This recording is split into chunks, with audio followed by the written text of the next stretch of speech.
So this is my assessment laboratory activity virtual machine, and we're gonna create a virtual machine and install the operating system. So let's go.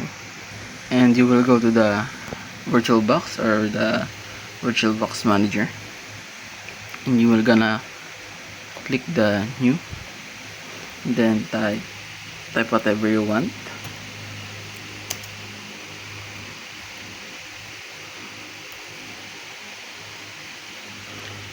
So I type Win7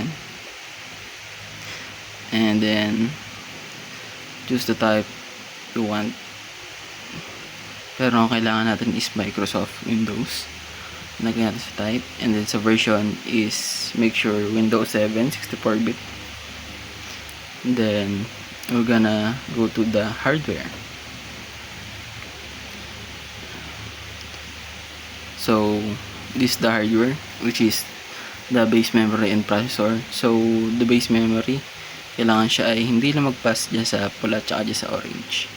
So ayun kasi yung turo sa atin. So adjust natin siya dyan. Yan. So natin na konti. Yeah. So okay na yan. Yung processor is naka set talaga siya dyan. So okay. So punta naman tayo sa hard disk. So sa hard disk naka default na rin siya. Nakaset talaga yung ano niya sa 32 MB. So click lang natin yung finish. And then pagkatapos nun, right click, pa settings, or pwede rin namang pinatay natin siya, click, and then tayo settings. And then pagkatapos nun, tayong storage, and then click the empty. And then pag na-click nyo na, tayo dito sa browse, sa gilid, sa may setup port 1, and then choose a disk file. So hanapin natin.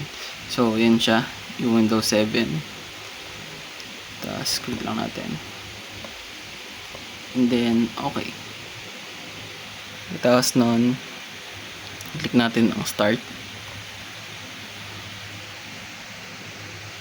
So yan, wait lang natin mag-install.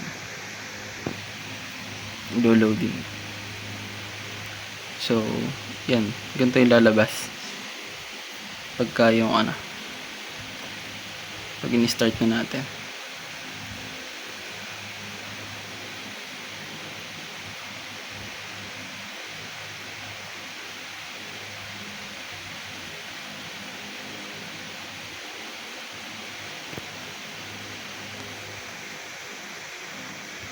So yan, nag-loading na siya.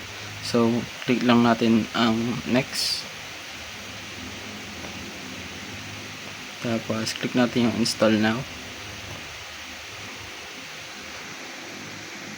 So top starting.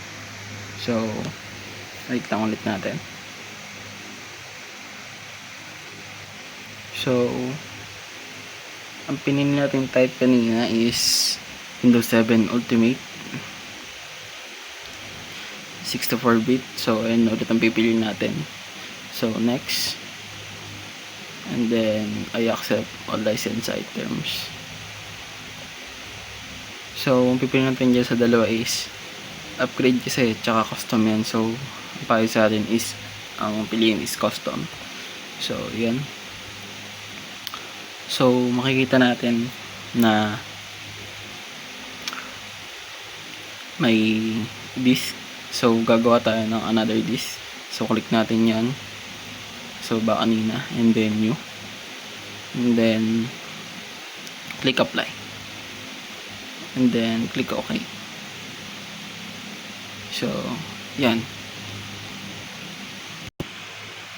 So ang tanong dyan is, where do you want to install the Windows? So click natin yung disk sa na ginawa natin, and then click natin next.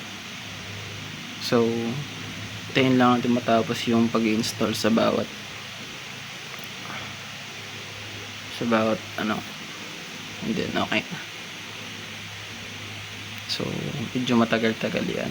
So balik tayo mamaya pagkatapos. So after the download, you will type your name or the username that you will use. So for that, click next, then type your password. So after nyo ilagay yung password nyo, click lang natin yung sa recommended settings. Ayan, next na lang yan mga boss. So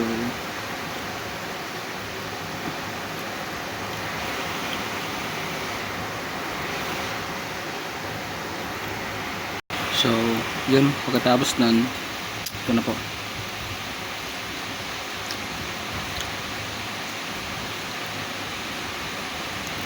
Saan lang natin.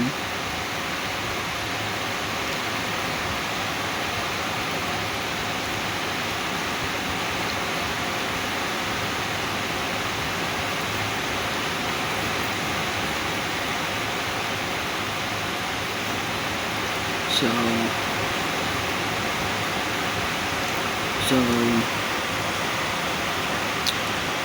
yun lang, and goodbye. Thanks for watching.